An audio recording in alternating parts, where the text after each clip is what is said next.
Ele estava completamente pelado, fazendo agachamento na minha frente, quando percebi que minha vida tinha virado um inferno. Mas o pior ainda estava por vir. E se você quer mais histórias reais e intensas como essa, vira membro do canal. Você vai ter acesso a conteúdos exclusivos que eu não posso postar aqui. E ainda me ajuda a continuar trazendo esses relatos verdadeiros que ninguém tem coragem de contar. Olha, quando decidi dividir apartamento com o Wellington, achei que tinha dado o golpe do século. O aluguel era barato, o lugar era bom, e ele parecia gente fina. A gente se conheceu num grupo de Facebook de pessoas procurando lugar para morar, trocamos algumas mensagens e pronto, fechamos negócio. Os primeiros dias foram tranquilos, ele trabalhava em horário comercial numa empresa de TI, eu fazia uns freelas de design em casa, a gente mal se cruzava. Ele chegava tarde, jantava alguma coisa, assistia TV e ia dormir. Eu ficava no meu canto, na minha rotina. Perfeito. Até que na segunda semana, numa quinta-feira, eu estava no sofá mexendo no notebook quando ele chegou mais cedo do trabalho. Jogou a mochila no chão e soltou um suspiro pesado. Cara, tô precisando voltar a treinar. Tô me sentindo um lixo. Beleza, respondi, sem nem levantar os olhos da tela. Vou começar amanhã mesmo. A academia tá muito cara, vou fazer aqui em casa mesmo. Tranquilo? Falei. E realmente achei que fosse tranquilo. Na sexta-feira, cheguei em casa no final da tarde depois de resolver umas paradas na rua. Abri a porta e dei de cara com ele na sala, de bermuda e camiseta, fazendo flexão. Música eletrônica tocando no celular dele, tudo normal. E aí, conseguiu voltar pro treino? Perguntei, indo direto pra cozinha pegar água. Consegui, cara. Que saudade dessa sensação. Massa, respondi, e fui pro meu quarto. No sábado, a mesma coisa. Domingo, de novo. Comecei a achar legal, na real. O Wellington estava comprometido, se cuidando, admirável. Mas na segunda-feira tudo mudou. Cheguei em casa umas 5 da tarde. Abri a porta e a música estava tocando alta. Entrei na sala e gelei. Ele estava lá, só de cueca, fazendo polichinelo, suado. O corpo dele definido, trabalhado. Aquilo me pegou de surpresa. Opa, fala aí, ele disse, sem parar o exercício. Fala, cara, respondi, tentando agir naturalmente, mas sentindo um calor estranho subindo pelo pescoço. Fui direto pro quarto. Fechei a porta, respirei fundo. Pensei comigo.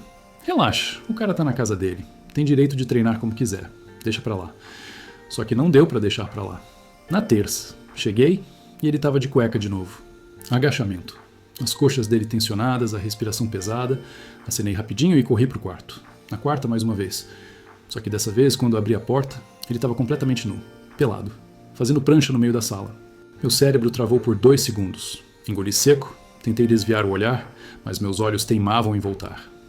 Ele levantou a cabeça, ainda na posição da prancha, e me olhou. Beleza aí, ele disse, como se fosse a coisa mais normal do mundo. Beleza, consegui responder, e praticamente corri para o corredor. Sentei na cama do meu quarto com o coração disparado. O que diabos estava acontecendo? Por que ele estava fazendo isso? E por que eu estava reagindo daquele jeito? Tentei me concentrar no trabalho, mas a imagem ficou gravada na minha cabeça. A curva das costas dele, a tensão dos músculos, o suor escorrendo, balancei a cabeça tentando espantar os pensamentos. Na quinta-feira, cogitei seriamente não voltar para casa. Fiquei numa cafeteria até tarde, enrolando. Quando finalmente abri a porta do apartamento quase meia-noite, a sala estava escura e silenciosa. Suspirei aliviado. Mas na sexta, não tive a mesma sorte. Cheguei no horário normal e lá estava ele, pelado de novo. Dessa vez, fazendo agachamento com uma garrafa de água de 5 litros em cada mão. Os braços dele tremendo com o esforço. O corpo inteiro brilhando de suor. Ele me viu entrar e não parou. Continuou descendo e subindo, a respiração cada vez mais ofegante. Eu fiquei parado ali, segurando a mochila, sem saber para onde olhar, sem saber o que fazer. Depois de uns 10 agachamentos, ele largou as garrafas no chão com um baque surdo.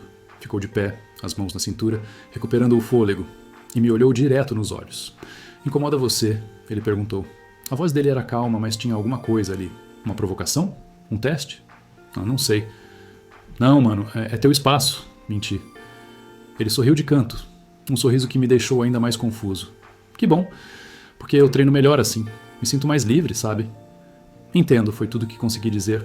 Fui pro quarto de novo, mas dessa vez sabia que alguma coisa tinha mudado. A tensão no ar era pesada, quase sufocante. E o pior, eu não sabia se queria que aquilo parasse ou se queria descobrir até onde ia. No sábado de manhã, acordei com um som de peso batendo no chão. Olhei para o relógio. 7h30. Normalmente eu dormiria até mais tarde no fim de semana, mas o barulho não parava.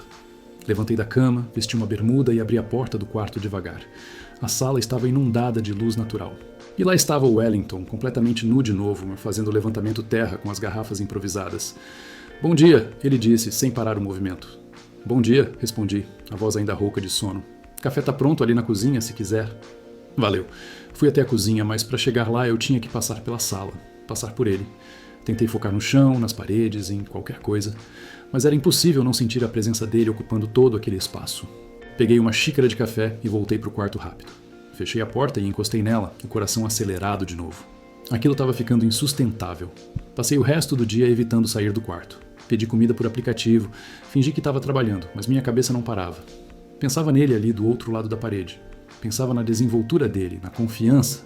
E pensava em mim, escondido, feito criança. No domingo à noite, tomei coragem. Precisava conversar com ele. Estabelecer limites. Deixar claro que aquilo estava me incomodando, mesmo que fosse mentira. Esperei ele terminar o treino e ir para o banho. Quando ouvi o chuveiro desligar, fui até a sala e sentei no sofá. Ensaiei mentalmente o que ia dizer. Tinha que ser firme, mas educado. Maduro, ele saiu do banheiro só de toalha na cintura, o cabelo molhado pingando nos ombros. E aí, tudo certo? Perguntou, pegando uma garrafa de água na geladeira. Precisamos conversar, falei, tentando soar sério. Ele virou para mim, a sobrancelha erguida. Pode falar. É sobre o treino. Que tem? Cara, eu acho que seria melhor se você usasse roupa, ou pelo menos uma bermuda, qualquer coisa. Ele ficou me encarando por uns segundos que pareceram eternos. Depois deu um sorriso pequeno e caminhou até o sofá, sentando bem do meu lado. Perto demais. Te incomoda tanto assim? Ele perguntou baixinho. Minha garganta secou. Não é questão de incomodar. É que... sei lá, é estranho. Estranho como? Estranho de compartilhar o espaço assim. Ele inclinou a cabeça, os olhos fixos nos meus. Mas você disse que não incomodava. Eu menti. Por quê? Porque não queria parecer chato. Porque é sua casa também. Sei lá. O Wellington suspirou e encostou no sofá, jogando a cabeça para trás. A toalha dele abriu um pouco na lateral. Desviei o olhar rapidamente. Olha, eu não faço isso para te provocar, ele disse. Eu realmente treino melhor assim. Sempre treinei. Me sinto preso com roupa, entende? Mas se tá te deixando assim tão desconfortável, eu paro. Não precisa parar. Só bota uma bermuda, sei lá. Ele virou o rosto para mim, ainda com a cabeça encostada no sofá. Você tem certeza que o problema é a roupa? Meu coração disparou. Como assim? Ele se levantou devagar, ajeitou a toalha e foi em direção ao quarto dele. Antes de entrar, parou e olhou para trás. Pensa no que eu falei. A porta fechou. Fiquei ali sozinho, o peito apertado, a mente em parafuso. O que ele quis dizer com aquilo? Que problema seria se não fosse a roupa? Deitei na cama, mas não consegui dormir. As palavras dele ecoavam na minha cabeça. Cada tom, cada pausa, cada olhar. Tinha algo naquela conversa que ia muito além de roupa ou treino. Na segunda de manhã, saí cedo para fugir. Fui trabalhar num coworking, almocei fora, voltei só de noite. Quando cheguei, a casa estava em silêncio. O quarto dele estava com a porta fechada, uma fresta de luz por baixo. Na terça, mesma coisa. Evitei ao máximo, mas na quarta à noite, quando entrei em casa, ele estava sentado no sofá, vestido. Calça jeans, camiseta, esperando. Precisamos terminar aquela conversa, ele disse. Senti um frio na espinha. Sentei na poltrona em frente a ele, mantendo distância. Você tá fugindo de mim? Ele continuou. Desde domingo. Não tô fugindo. Só tô ocupado. Mentira. Ele se inclinou para frente, os cotovelos nos joelhos. Eu percebi, sabe? Desde o primeiro dia que treinei só de cueca. Percebi como você olhava. Eu não... Percebi, ele interrompeu. E não tô te julgando. Só tô dizendo que percebi. Minha boca ficou seca. Eu não sabia o que falar. Como negar? Como explicar? Eu também sinto, ele disse baixinho. O quê? Essa tensão? Esse negócio entre a gente? O ar da sala ficou pesado, denso. Cada segundo de silêncio parecia gritar. Eu não sei do que você tá falando, consegui murmurar. Tudo bem, você não precisa admitir agora. Mas eu precisava te falar. Precisava tirar isso do peito. Ele levantou e foi em direção ao quarto. Parou na porta de novo, a mão na maçaneta. Quando você quiser parar de fingir, eu tô aqui. E entrou. Fiquei paralisado na poltrona. O mundo inteiro parecia ter desabado naquele momento. Ele sabia. Ele tinha percebido tudo. E pior, ele sentia o mesmo. Passei a noite inteira acordado, olhando para o teto, o coração martelando no peito. Minha vida tinha acabado de virar de cabeça para baixo. E no fundo, muito no fundo, uma parte de mim queria descobrir o que vinha depois. Na quinta-feira, acordei decidido. Não ia mais fugir. Não ia mais fingir. Se tinha uma coisa que eu aprendi, vivendo sozinho e construindo minha vida do zero, foi que mentir para si mesmo é a pior prisão que existe. Saí do quarto por volta das 9 da manhã. O Wellington já estava na sala, dessa vez vestido com uma bermuda de moletom, sem camisa. Ele olhou para mim e deu um meio sorriso. Bom dia?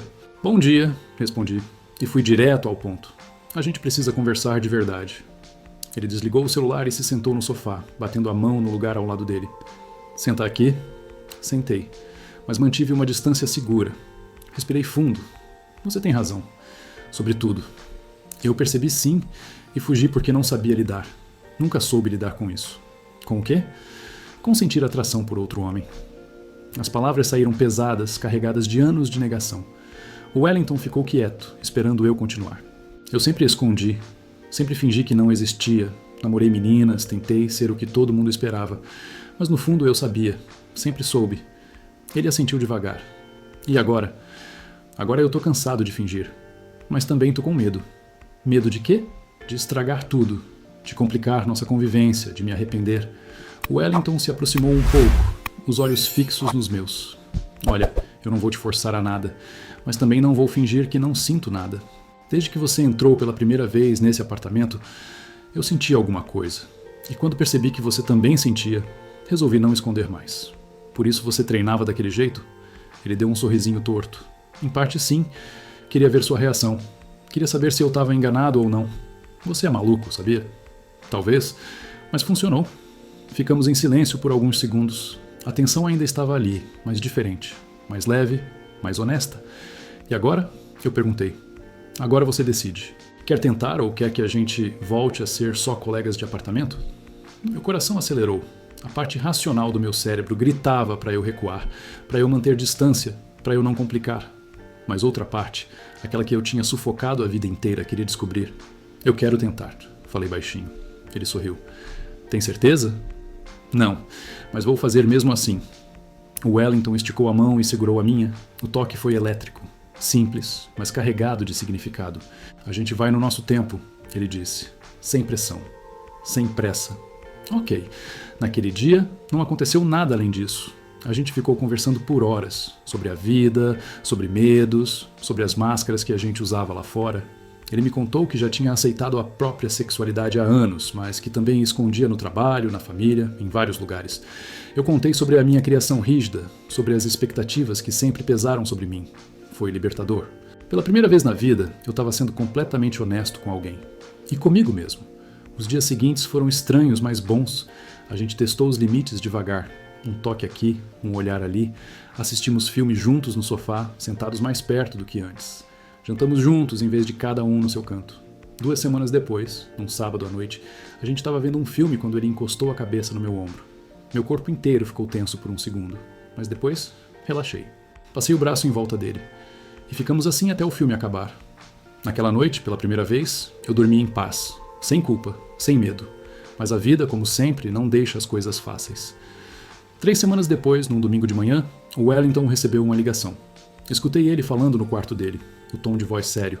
Quando saiu, o rosto estava fechado. Preciso te contar uma coisa, ele disse, sentando na beirada do sofá. Fala. Consegui uma promoção no trabalho. É uma oportunidade incrível. Mas vou ter que me mudar para São Paulo. Senti como se tivessem arrancado o chão debaixo dos meus pés. Quando? Em 2 semanas. O silêncio tomou conta da sala. Todo aquele mundo que a gente tinha construído nas últimas semanas desmoronou em segundos. E a gente, consegui perguntar. Ele segurou minha mão. Olha, eu não quero que isso acabe. A gente pode tentar à distância se você quiser. Mas os dois sabíamos que não era tão simples assim. Nos dias seguintes, ajudei ele a arrumar as coisas. Cada caixa que fechava parecia levar um pedaço daquele momento. A gente tentou aproveitar cada segundo, mas a despedida já estava ali, pairando sobre tudo. No dia que ele partiu, nos despedimos na porta do apartamento. Um abraço longo, apertado. Nenhum de nós chorou, mas a dor estava estampada no rosto dos dois. A gente tenta, ele disse. A gente tenta, repeti, mas não tentamos. A distância, a correria da vida nova dele, a realidade, tudo conspirou contra. As mensagens foram ficando mais espaçadas, as ligações mais raras, até que, 2 meses depois, numa conversa honesta, a gente admitiu que não estava funcionando. Hoje, quase 1 ano depois, eu moro sozinho nesse mesmo apartamento. Arranjei outro colega de quarto, mas não é a mesma coisa. Nada é. O Wellington segue a vida dele em São Paulo. A gente se fala de vez em quando, sempre com carinho, sempre com respeito. Mas aquele momento, aquelas semanas, ficaram no passado. E sabe o que eu aprendi com tudo isso? Que a vida não espera a gente estar pronto. Que as oportunidades aparecem nos momentos mais inesperados e às vezes desaparecem do mesmo jeito. Aprendi que fingir, esconder, negar quem você é só te rouba tempo. Tempo que você podia estar vivendo de verdade. Eu passei anos me escondendo, com medo do julgamento, com medo de não ser aceito, e quando finalmente tive coragem de ser eu mesmo, a vida me deu um gostinho de como é libertador. Mesmo que tenha durado pouco, mesmo que tenha doído no final. Hoje eu sou aberto sobre quem eu sou. Não fico gritando para os quatro cantos, mas também não escondo mais. Quando alguém pergunta, eu respondo. Quando sinto algo por alguém, eu não finjo que não existe, porque a verdade é essa.